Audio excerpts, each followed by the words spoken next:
Well, hello again. Manny Beal here. Following up on my recent video on mind and matter, or the mind and matter problem, or the mind and matter nonsense, as it might as well be called, right? I'm following on with a bit of trying to a particular avenue into describing my ontology or my approach to ontology, right? Okay, so I made a very sort of an overview picture here that I'm trying to, that needs a further explanation, right? But just so that you have an idea of how I think about these things. And of course, if you have an ontology, there's a very strong urge in me to clarify that it must end up in some kind of structure. That's what you're doing. You're not just saying, I have thoughts and I have feelings. Done, right? These are all the phenomena that are referred to in the definition of mind. So it's like basically you're just saying there's something going on, right? Why are you doing ontology? It needs to be structured and clarified what you mean using particular term to describe various aspects and so on, right? And that might be a problem because you're running into your reduction base, probably, right? And the reduction base is that which cannot be defined. But it has to be described, right? Even if you can't define it, you can describe it. So otherwise, there's no point in ontology anyway, right? So it's an attempt to do that at least, right? And it might be flawed, it might be weak somewhere, there might be problems in doing it and so on. That needs to be further clarified. This might not be the final word, probably not, possibly not, very likely not from my point of view, but maybe also from your point of view, how you approach it, right? But I'm a very kind of analytical guy, or I like structure, I like clear definitions, and so on. This might not be, as I say, this is sort of an overview. This is sort of, I'm very sort of in a brainstorming kind of mode usually when I do this.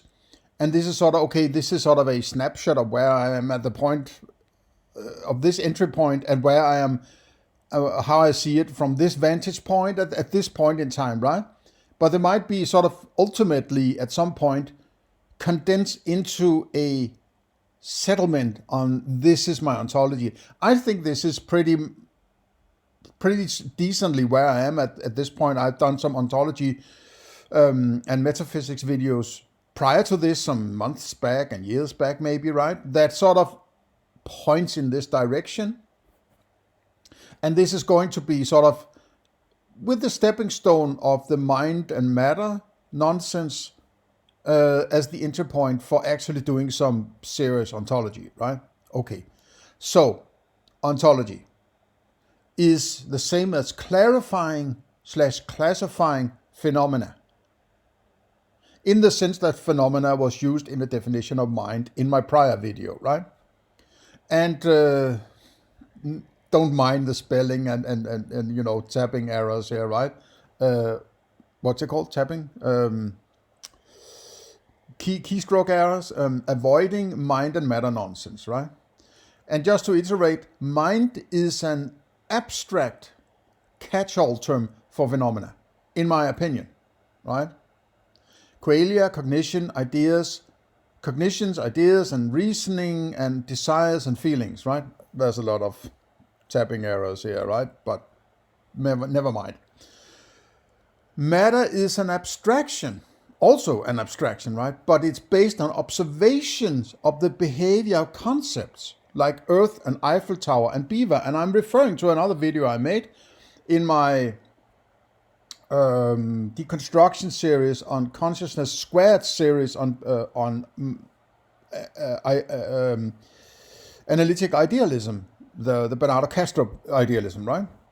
Where I describe, well, science is basically an abstraction from the observation of the behavior of various concepts like Earth, Eiffel Tower, and Beaver. And if you take Beaver and drop it from the Eiffel Tower, it moves to Earth. But if you take a soft ice or a giraffe or whatever, right, your car or your bicycle, and do the same thing, it behaves in a I expect to, and I have previously observed that it behaves the same way. Maybe not with a giraffe, but something else, right?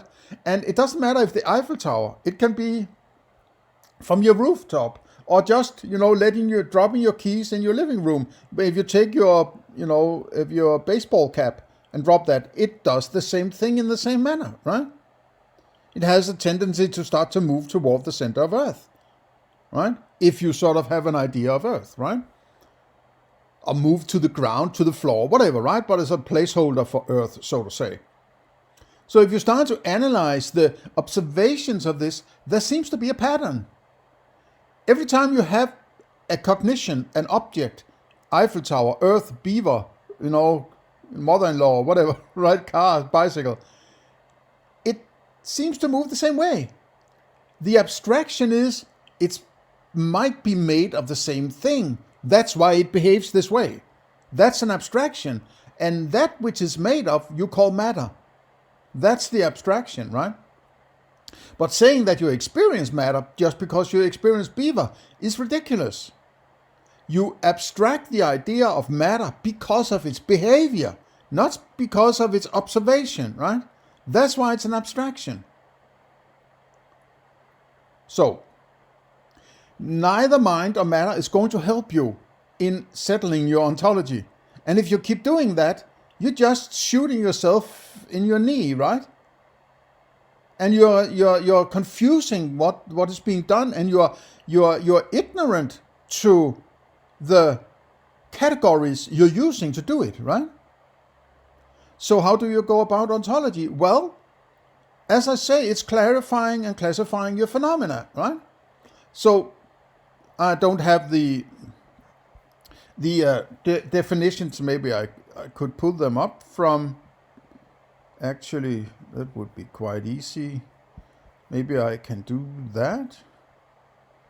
Bring them in. The definition used in the other presentation I did, which was mind and matter, let me bring them in. See if I can do that fairly quickly here.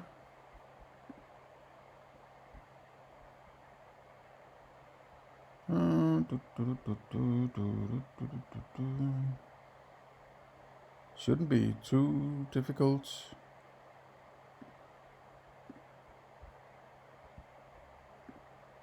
There it is. And let me see if I can mute this one.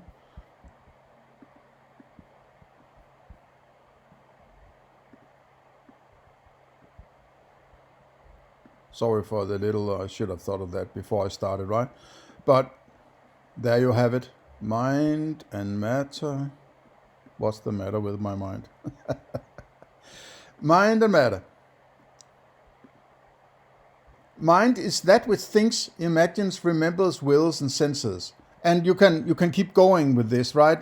As I've done here, I'm saying, and I have to close this one down and open this one again. I'm saying it can be, qualia, the color, sounds, and taste, cognitions, elephants, Eiffel Tower, ideas, reasoning, desire, feeling, and so on. You can keep going, right? There are a lot of things going on, and as any person would probably agree with me on, right? I mean, I could possibly keep going for hours and describing various phenomena I could refer to, right? Mathematics, science, principles, ethics, philosophy, you can keep going, right? Now, this is just one big gumbo of phenomena. The idea is clarifying and classifying the phenomena, right? And I would like to propose an idea of a structure that is sort of bulletproof in my thinking, right? And that's the scheme I've presented here with the green overheading called phenomena. And that's also, I put noumena over here, right? And I called it no way. And that is sort of where Immanuel Kant and Bernardo Kastrup and the idealists are roaming around over here in the no way area. And maybe I should have called it no access, and it's imaginary, right?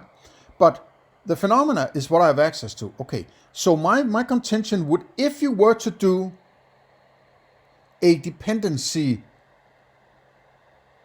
analysis. When you take the Eiffel Tower, for instance, or desire, and you say, why do I have the desire? Because I experienced the soft ice, right? Why did I have the idea of soft ice? Because there were colors or tastes or sounds, right? Why did I have sounds? I don't know. I can't clarify it. They're either there or they're not there, right? So if you keep doing this, you will, in my opinion, in my ontology, and I'm describing my own ontology, I can only describe my own, right? That's also an important idea, understanding you can only describe your own phenomena, your own thinking, right? That there are three categories, and the third category I call C, abstraction, can be maybe further classified, but for the sake of simplicity, I have lumped everything that is not within A or B into C, just to make it simple, right? Because various, you could have an emotion, and from that emotion could arrive a desire, maybe, right? But it doesn't really matter in this particular overview here, right? But you could probably knock yourself out in further structuralization of your phenomena, right? When you do this kind of reduction, as I referred to before, you get to a base where you cannot reduce any further. In my opinion, that is the color, sound, taste, color, sound, smell, touch, and taste. These 5 qualia is the rock bottom, right? That you can't go any further there, right? You cannot say, I have a color because. There is no because there. You can maybe make the because, but you can't get to it, right? How do you define yellow? You can't define yellow. You can't explain yellow. You can't explain a particular smell. It's just there, right? In my opinion, if you try to do that, you are, I would say you're doing some kind of circular or begging the question kind of argument, right? Then you would have to say, well, that color yellow is the color of the thing that is on a pizza, for instance, right? But a pizza arrived because you have the colors and sounds and so on. So then you are begging the question. You are violating the structure. You are having an experience that you cognize something like a pizza from, and then you say the color arrived because of pizza somehow, right? Or relating it to pizza, but you needed the pizza in order to have the color. So you're not explaining anything. You're just violating a structure, in my opinion. And if you do this kind of reduction, in my opinion, you should end up with the 5 qualia, right? Color, sound, smell, touch, and taste. These are the foundation, right? Now, when I go and experience, for instance, I move around, oh my God, there's a soft ice, right? It's because there is a color, or a sound, and or a smell, and or a touch, and or a taste, right? Now, in the case of, let's say, soft ice, I touch the soft ice, right? I taste the soft ice. I can even smell the soft ice, maybe, right? It smells of, vanilla or chocolate or whatever, right? It has colors. It's white or pink or brown or whatever, right? There's something on top, there's chocolate, whatever, right? There might not be a sound unless I smash it into something else, right? But you know what I mean. So it's the soft ice is a cognition that is somehow derived from the qualia. Without these qualia, maybe I don't need the touch, maybe I don't need the taste, maybe I don't need the smell or the sound, just the color maybe, to cognize soft ice. But without at least one of these, and maybe you need color, but maybe at least one of them in order to cognize soft ice. Without any of these, there is no soft ice, right? There is no cognition of soft ice, right? You might be able to access the idea of soft ice just like I'm doing now. because the concept is accessible to me even when I'm not cognizing soft eyes, right? Because I have cognized it before and I have the concept of soft eyes. I can access the idea of soft eyes without actually having the, let's say, the Humean impression of soft eyes, right? Just the idea of soft eyes. But ultimately, in the past, so to say, there must have been some kind of cognition, development of cognition of soft eyes based on qualia in order to have the concept of soft eyes, right? Because every time I have the cognition of soft eyes, there are colors, there are sounds, there are tastes, there are touch, and there are taste, right? So, the point of these cognitions in the category B is that they all behave that same way. I can think of the earth as an idea, but I cannot experience earth without having at least color or sound or smell or taste or touch and so on, right? And this it's a matter of combinations of various scopes of color and sound and taste and touch and taste, smell, touch and taste, depending on what we're dealing with. Beaver or earth or soft eyes or pizza or car, right? You're maybe not going to taste your car. Maybe you need the sound, right? So in the case of the Eiffel Tower, you're maybe going to touch it, but you're not touching a pizza in order to eat it. You know, that it might vary from concept to concept how it is cognized, but they are all based on these 5 qualia in one way or another, right? Okay, so what I was going to clarify is that A and B are not something I can control in any way. I cannot control whether or not I experience a beaver, right? Or I have the phenomena beaver, or a particular smell or a particular sound, right? I'm not in control of it. I might be able to be based on my prior ideas and understandings and my idea of a reality and where it's likely for me to find a beaver, for instance, in a zoo, right? And if I know, I have an idea, I shouldn't say no, if I have an idea where there might be a zoo, I might raise the likelihood that I'm going to have the experience of beaver, right? But I cannot control whether or not, I cannot say, now I will experience beaver, right? I mean, you can maybe get close in sort of its likelihood, but you are not in control of whether or not that beaver is being experienced, right? You might not either in the last group, in the category C, which is abstractions, but I've sort of catch-all term for the rest, so to say, right, in this presentation here, right? The first 2, A and B, are I'm settling on qualia and cognition.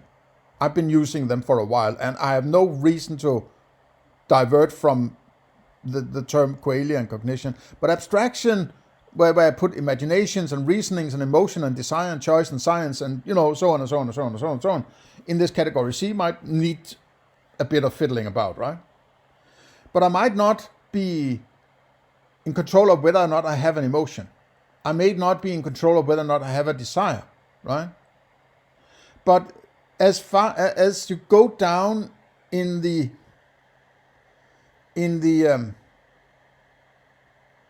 structure of this, I have more and more sort of say about it, right? The qualia is just, you know, there is not, I have no freaking control of it, right? I might be able to control whether or not I'm going to experience, not control, but I can influence the likelihood that I'm going to experience beaver maybe, right? And I'm even more in control of whether or not I'm going to have a desire of soft eyes. Maybe I can change my my composition in order to have a stronger or weaker desire of soft eyes based on my, you know, right? as you go down in the structure, you as maybe I should say, have more and more control. I can start to imagine various stuff, right? I can do some science. I can make some choices and pros and cons and reasonings and rationalizations and so on, right? When we get to abstraction, that's where I start to really get a say in things, so to say, right? So if you see this, qualia, there's no influence, right? Cognitions, well, maybe I can go to a zoo to experience a beaver, right? Abstractions, that's why, I can imagine a beaver, but I can start to imagine something else, right? I can start to say, do I have an emotion? Yeah, maybe I have an emotion. What do I do about, do I have a choice? Maybe I should do some science, right? Do I really desire this, or is it just a fad, right? It's sort of, you know what I mean, right? The point is, you can't go backwards in this, right? This is my ontological rule. You can go from A to B, right? If you have A, you can get to B, right? And if you have B, you can get to C. Maybe you can get from A to C without B. I'm not quite sure about that. If you say, for instance, abstract art, right? If I look at some abstract art, I make actually it's just, if it's a painting, right? It's just colors. I can't cognize anything. Maybe my mind is subconsciously trying to, its best it can to cognize something, because that's what my mind, or what my faculty behind my phenomena try to cognize something, but is unable to. But I might still have some kind of emotion, or trying to imagine something, or have some feelings, or get something out of watching it without even have a cognition. I would say it might be possible. So I'm not ruling out the possibility of going from A to C. But I can't go from B to A. I can't go from C to A, right? I can't go from C to B, right? I can't go from an imagination to, because I imagined beaver, therefore I'm now experiencing beaver. Now I'm cognizing beaver, right? You can't go from a cognition to saying, therefore there must be this color. Because I'm experiencing elephant, there must be gray, right? You can't do that, because it might be pink, right? It might be brown. The cognition doesn't entail a particular qualia. But there has to be qualia in order for you to have the cognition of, for instance, beaver and Eiffel Tower, right? This might be a little convoluted, but I'm trying to find a way to violate that. If I have the experience of beaver, there must be brown. I don't think that follows. It could be a pink beaver, right? I can say pink beaver. If you recall, maybe you have seen the old movie, and I have used this example before. There's an old movie called The Party with Peter Sellers, which is one of my favorites, right? And it's sort of a typical, Peter Sellers humor and so on, right? And in Danish, it's called something like "Come and wash my elephant," something like that.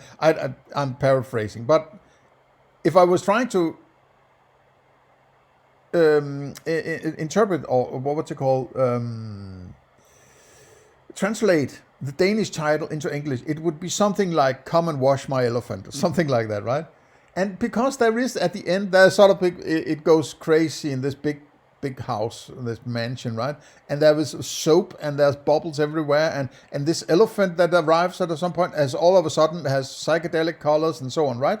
But it's not like when this elephant arrives, or when it suddenly ends up being, green and blue and red and whatever, yellow, that you all of a sudden say, holy shit, the elephant is not there anymore, right? You couldn't even say that. You wouldn't say the elephant isn't there, maybe, right? Because you're not experiencing elephant, so you wouldn't say elephant. But it's like, now it's just a pink or brown or multicolored elephant.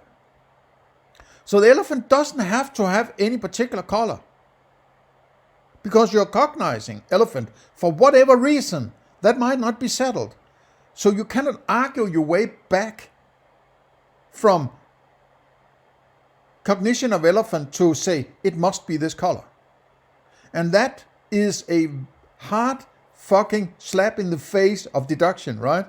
Because deduction is this is elephant, therefore it must be gray. Something like that, right?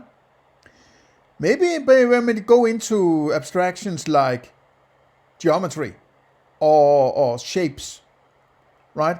This is an elephant, therefore it has a trunk. But it could be a trunkless elephant, right? So it's hard for me to argue that there's a way of going from B to A. So I'm saying there's an ontological rule here. You can only have B if you have at least some A, right? And you can only have C if you have at least some B. Maybe you don't need B, but you need at least some A, right? You can't have emotions or reasons or desires or anything like that without any color, sound, smell, taste, or touch, right? Or any Eiffel Tower or beaver or soft ice, anything like that. Just out of the blue, there might be some emotion, there might be some psychology thing where the memory of a color or a sound gives you an emotion, right? But you wouldn't have that emotion then if you didn't have the memory of that qualia, right? So at the end there is still qualia or cognition somewhere, either directly or in your memory or in your whatever subconscious or whatever, right? It all comes back to the qualia and the cognitions, right? So you cannot reason upwards from abstraction to cognition nor qualia. It's circular, right?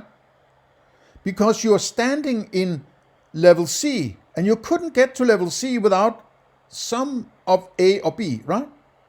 So you can use that to describe what is in B and in A. You cannot go from imagination or reasoning, emotion or desire and science to explain pizza or beaver. Science can't help you in explaining beaver. Your desires can't help you explaining beaver. Emotions or reasoning or imagination cannot help you define or describe what a beaver is. A beaver cannot help you tell what is a color, what is a sound, what is a smell, as little as a desire can do it, or an emotion or science can explain to you what a color is. It's impossible. It's simply fucking impossible. And believing that you can do that is the problem of ontology. It's the mind-matter problem, right? All these abstractions that are somewhere doing something in a category C, you're throwing them around and thinking you're explaining A or B, right? And even in the noumena, which is supposedly before qualia, right? That is sort of the realm of the mystics of metaphysics or idealism, right? They say, okay, phenomena, that's all in mind. And now I've come up with the category mind. Now I'm going to say everything is made of mind, and the noumena is also mind. Because then it's not dual. It's this kind of, these in extraordinary leaps backward, all based on category C abstractions, right? That doesn't work, right? A metaphysics, as I write down there, right? Metaphysics concerning a noumena before phenomena is absolutely impossible, right? A and B cannot be reasoned about, nor defined, nor explained, right? You can't define Earth. Earth is a concept. It's a cognition. It's based on a concept, but it's a cognition. You can't define Earth. You can only say it's what I experience that has this color, this sound, this smell, this touch, this taste, and maybe some abstract shapes, right? Like, is it flat, or is it round, or is it spherical, right? Whatever. But you can't define it, right? It's beyond definition. It is a cognition. It's just there, so to say, right? I mean, I guess you could say in a way that defining it by what it looks like and what shape it has Yes, but it's not really a definition then. It's just a description of its attributes, right? Its qualia. You are describing its qualia and its shape, maybe. And we could discuss. I would have my ideas of where shapes and geometry comes from, right? But that's as far as it goes. It's not really a definition. It's just a clarification of what qualia are entailed in this particular cognition, right? And you could maybe just say, how can you define imagination then? Or reasoning and emotion and desire and choice and science? Maybe you can't define it. You can only describe it, right? What is an emotion? Well, this emotion I get when I experience falling from the Eiffel Tower. Then I have this emotion. But you're just describing the circumstances. You're not really defining what it is, right? The emotion is just there, right? So maybe definitions are impossible. And maybe the idea of definition is that when you're standing somewhere in this structure of an ontology, there is something before or maybe after, right? And that's where you use the definition. But the definition is pointing to the whole structure of your ontology. And the ontology is basically the structure of the definitions, right? When the other definitions I brought in about mind and matter, right? When I presented the definition of matter, well, it was basically circular, right? It has a mass. Well, mass is defined as a conglomeration of matter. Well, then you're using matter in a definition of matter. It doesn't work, right? So this definition of matter is circular.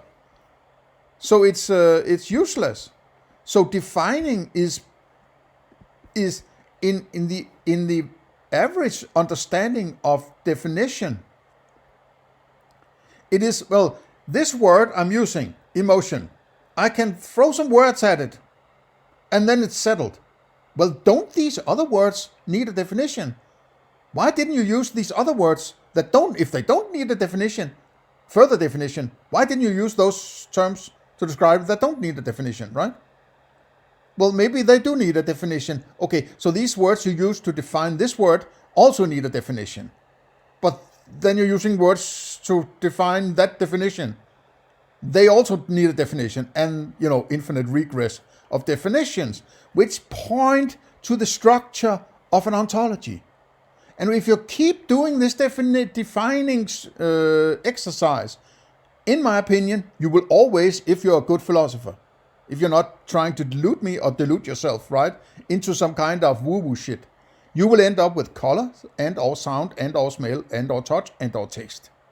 And you can't go any further, right? So,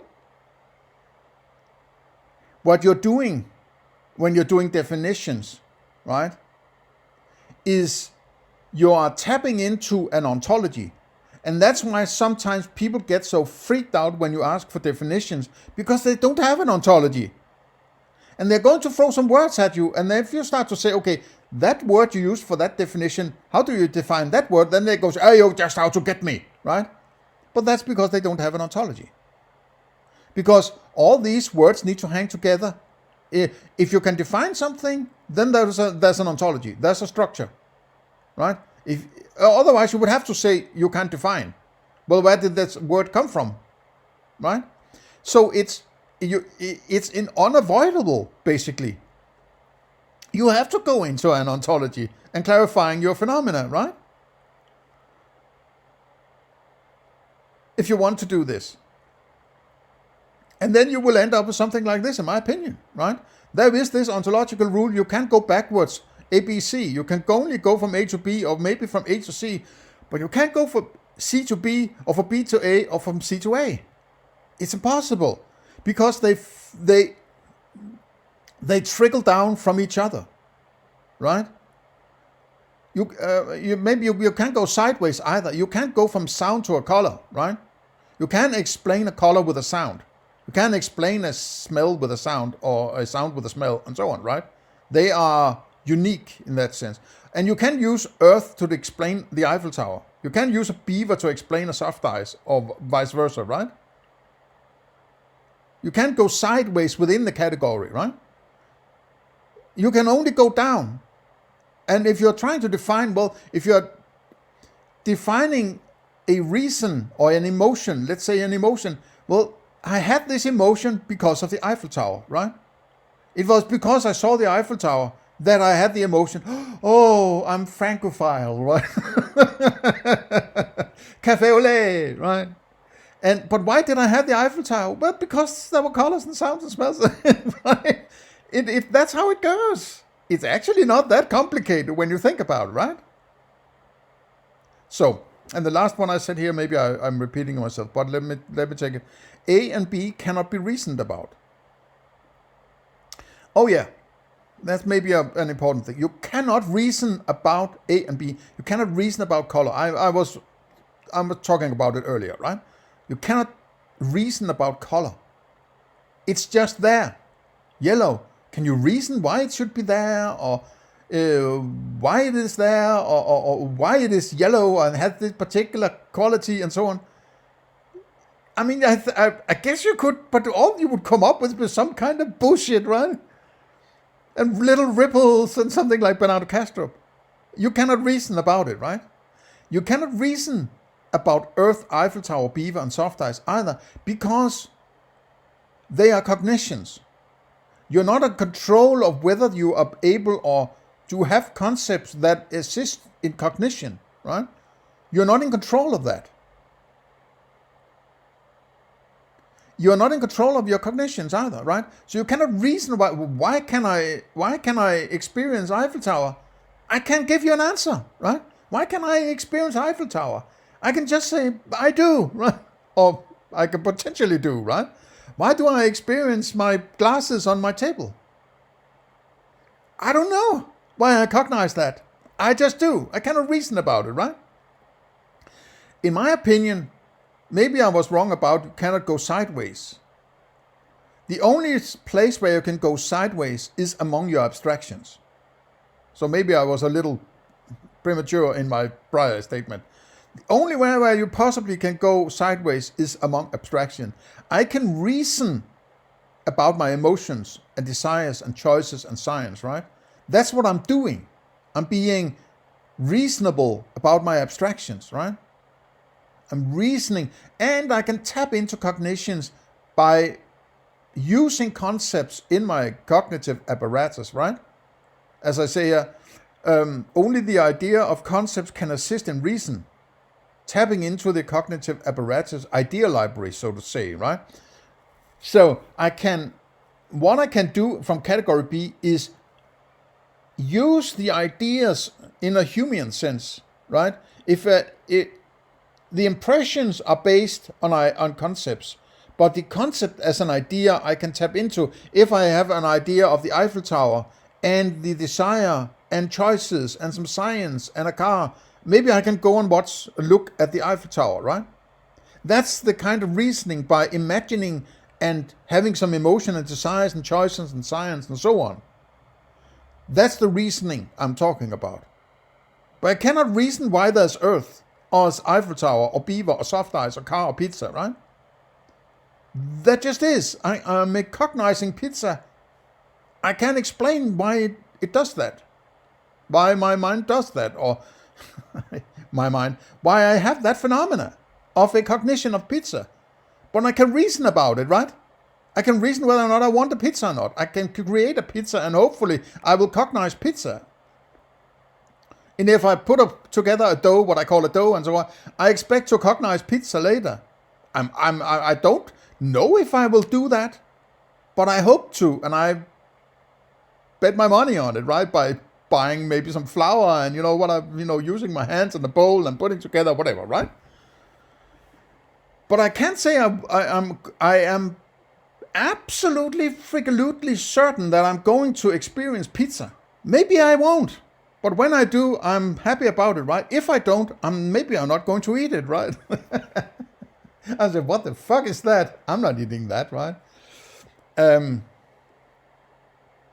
so this is sort of my thinking. This is a sort of low down and dirty, right?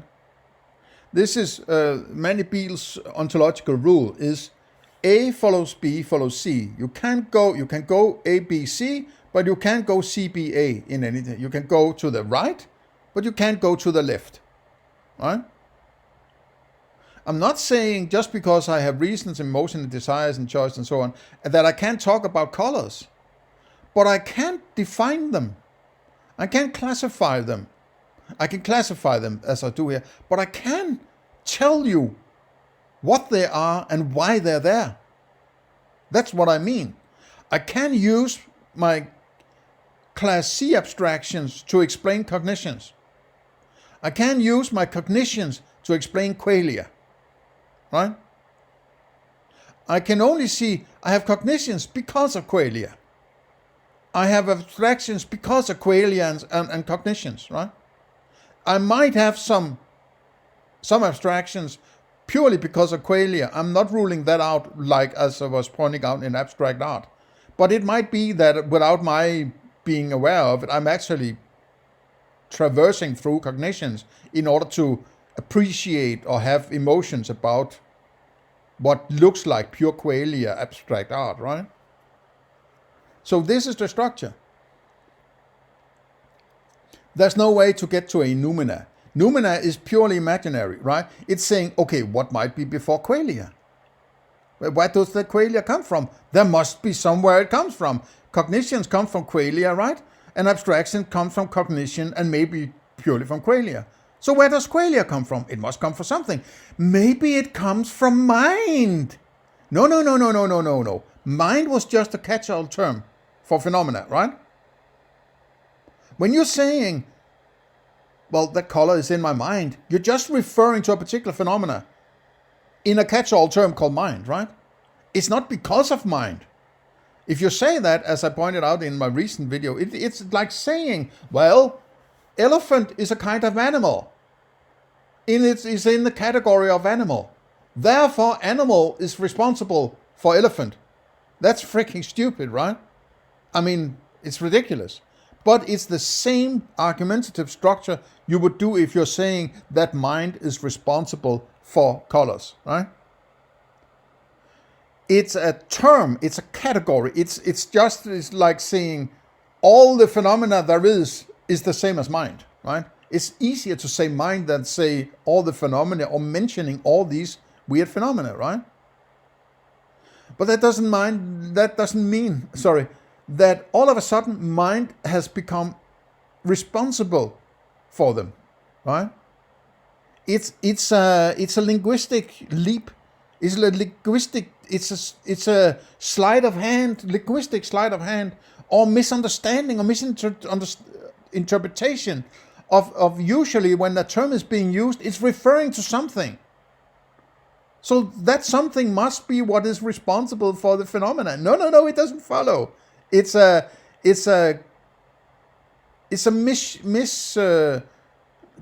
what's the term? Congruence, or what's it called? Of the term used, right? It's the language that ends up being responsible for something that is experienced as phenomena, right? It doesn't work, right? So it's and if that's what all of metaphysics is based on, this sleight of hand switch in categories of the use of the term mind, then I'm not buying it, right? That argument doesn't hold. So that's why I'm saying there's no way to get to any noumena, right? But, and there's always the big but, right? I like big buts. If you have qualia, why do you need to, think about it, right? Why do you need to cognize? Is it not enough to say, well, there's red, or there's the smell? Why am I creating these cognitions? It's like these things I don't have access to or don't have control over, qualia and cognitions. Why this double whammy of qualia and then cognition? Qualia and then cognition. does it actually point to something before qualia, right? It's not pointing. I can only fabulate, right? But if I want to make sense of it, one sense I could make is that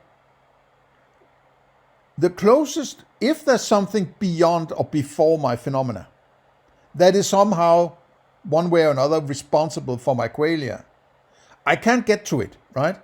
But maybe the cognitions, the closest thing is the colors and sounds and tastes, but them in themselves are not functional in order for me to have anything to go with that could be a representation of what might be before my qualia. So therefore I have cognitions.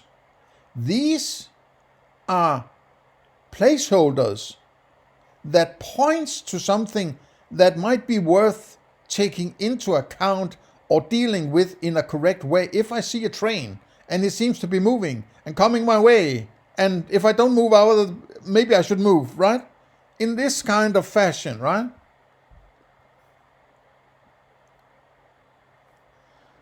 Then maybe the cognitions are those closest to something that is beyond my phenomena. It's purely imaginary, right? I'm just imagining shit here, but I'm attaching meaning to it. So I have something to reason about, right?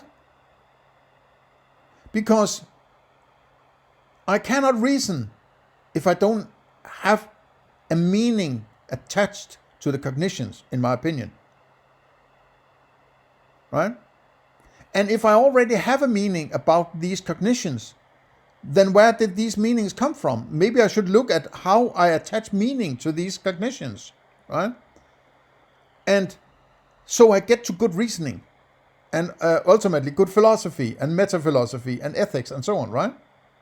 So it's dealing with the cognitions and how you attach meaning to the cognitions is the next step out of ontology, in my opinion. Okay, I'll leave it there. Hope you enjoyed. Let me have, try to shoot this down, right? Give me your worst, right? Point to anything, not only my spelling and tapping errors, right? Or stroke errors. What are they called? Keyboard errors? What are they? Whatever. And they're of course only keyboard errors. There's no spelling. I'm actually pretty good at spelling, right? But there's sort of a 96%, right? And 3 or 4% I usually spell wrong, right? But I think maybe it's 99 or 1%, right? Something like that. But give me your worst. Let me have your opinion. Let me know what you think. Please share, like, and subscribe. Please share, like and subscribe, of course. Let me know if you are on board with this, or if you're not on board, let me have your where I'm going wrong. Where did I, screw up, right? Let me have your opinion. Please comment, and if I have around 300 plus viewers or subs, please let me know that you exist, right? That you're actually alive. Let me know. Give me your comments, please. For once, all of you give me your comment on this. At least say, I'm here and I am listening, but I don't know what to say. So, anyway, please share, like, and subscribe, and consider a donation. As I say, let me have your comment, right? Consider a donation. Also, links on the board for crypto donation and so on, right? And otherwise, beyond that, have a nice day. See you in the next one.